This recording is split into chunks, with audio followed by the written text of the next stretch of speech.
Bismillahirrahmanirrahim. Assalamualaikum warahmatullahi wabarakatuh. Perkenalkan, nama saya Yuda Pramukti. Pada kesempatan kali ini saya akan membahas mengenai soal audit sistem informasi pada UAS tahun 2021 ini. Langsung saja kita ke pertanyaannya. Jelaskan berbagai kemungkinan risiko yang terjadi pada perusahaan atau organisasi dalam kaitan dengan sistem informasi.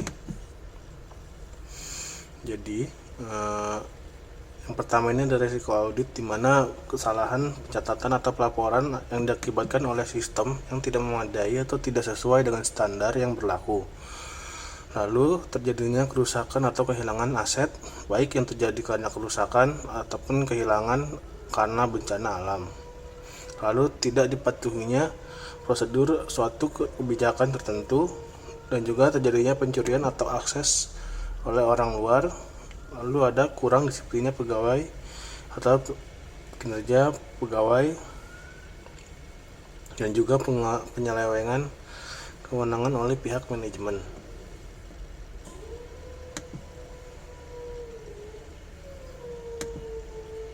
Lalu kita ada kontrol internalnya.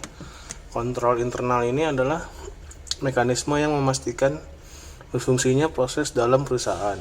Auditor harus mencari risiko untuk tujuan bisnis, kemudian memastikan bahwa pengendalian internal dilakukan untuk mengurangi risiko. Sifat-sifat kontrol ini yang pertama itu adalah mencegah atau tindakan preventif, di mana kontrol yang menghentikan peristiwa buruk sebelum terjadi. Lalu ada kontrol detektif, di mana kontrol yang merekam peristiwa buruk setelah terjadi. Lalu ada kontrol reaktif alias kontrol korektif, di mana kontrol yang tidak mencegah peristiwa buruk terjadi tetapi menyediakan sistematis untuk mendeteksi kapan peristiwa buruk terjadi dan juga memperbaiki situasi. Kontrol ini dapat bersifat preventif, detektif, atau reaktif, dan juga dapat memiliki implementasi administratif, teknis, dan juga fisik. Implementasi administratif mencakup seperti kebijakan dan proses. Lalu implementasi teknis adalah alat dan juga perangkat lunak yang secara logis menegakkan kontrol. Contoh kontrol internal adalah kontrol perubahan perusahaan, lalu ada kontrol akses, lalu ada cadangan dan rencana ketika bencana.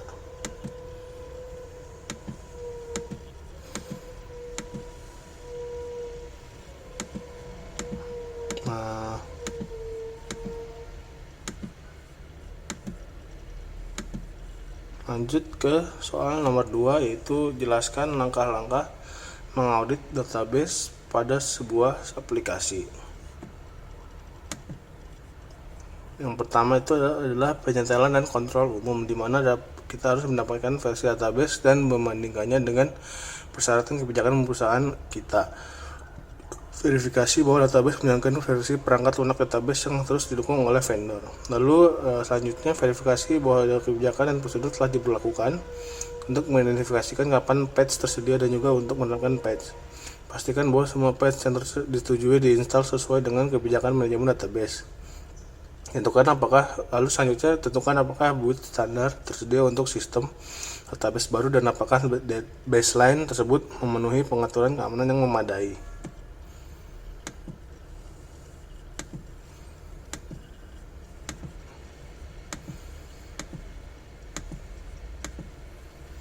Lalu ada yang kedua adalah keamanan sistem operasinya, di mana kita harus memastikan bahwa akses ke sistem operasi ini dibatasi dengan benar. Lalu memastikan bahwa izin pada direktori tempat database itu diinstal dan file database itu sendiri dibatasi dengan benar. Lalu kita harus memastikan bahwa izin pada kunci registrasi ini digunakan oleh database yang dibatasi dengan benar.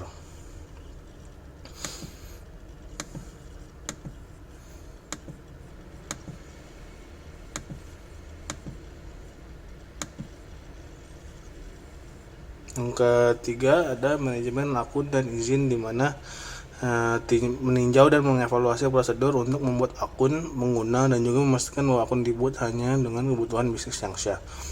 yang sah. Tinjau juga akan mengevaluasi proses untuk memastikan bahwa akun pengguna dihapus atau dinonaktifkan secara tepat waktu jika terjadi penghentian atau perubahan pekerjaan. Lalu periksa username dan juga kata sandi bawahnya, memeriksa kata sandi yang mudah ditebak, dan juga memeriksa apakah kapabilitas mesin kata manajemen kata ini dapat diaktifkan.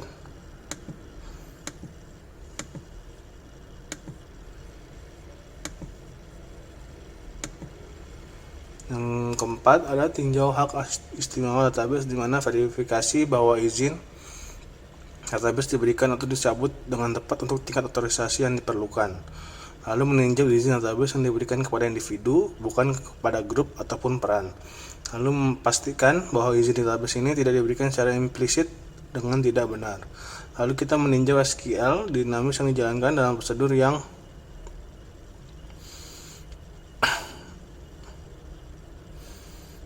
disimpan, dan juga pastikan bahwa akses tingkat baris ke data table dapat diimplementasikan dengan benar.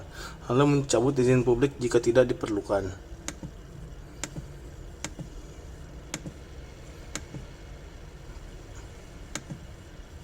Lalu yang ke-5 adalah enkripsi data, di mana pastikan juga enkripsi jaringan diimplementasikan.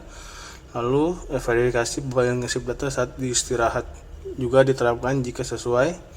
Lalu yang keenam ada pemantauan dan manajemen, di mana verifikasi penggunaan audit database dan pemantauan aktivitas yang sesuai, mengevaluasi bagaimana kapasitas dikelola dalam lingkungan database dan juga mendukung persyaratan yang ada dan diantisipasi. Lalu mengevaluasi bagaimana kinerja dikelola dan dilakukan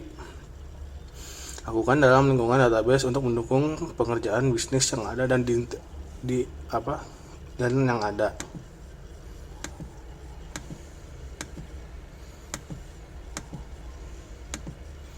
Sekian jawaban saya mengenai audit sistem informasi. Lebih kurangnya wabillahi taufiq wal hidayah. Assalamualaikum warahmatullahi wabarakatuh.